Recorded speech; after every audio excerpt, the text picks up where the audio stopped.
వస్తే అతివృష్టి లేకపోతే అనావృష్టి. చూడండి ఫ్రెండ్స్, వర్షాలు అయితే అస్సలు వర్క్ చేసుకొని ఇవ్వట్లేదు, డ్యూటీస్కి వెళ్ళనివ్వట్లేదు. చూడండి వర్షాలు అయితే బీభత్సంగా అయితే వస్తున్నాయి. ఎందుకు వస్తున్నాయి ఏంటో, రావాల్సినంత వస్తే బాగానే ఉండు, ప్రజల్ని ఇబ్బంది పెడుతున్నాయి.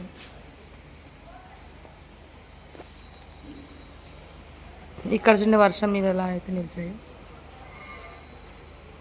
మళ్ళీ వీటి వల్ల వీటిలో దోమలు చేరి మళ్ళీ వ్యాధులు, జ్వర, ఏంటి డెంగ్యూ, దోమలు చేరి డెంగ్యూ అని, కలరా, టైఫాయిడ్ ఇలాంటివన్నీ మళ్ళీ వర్షాలు తగ్గిన తర్వాత మళ్ళీ ఇప్పుడు ఈ వర్షాలకి ఇలా ఫేస్ చేస్తుంటే వర్షాలు తగ్గిన తర్వాత మళ్ళీ మనం వ్యాధులు ఫేస్ చేయాలి.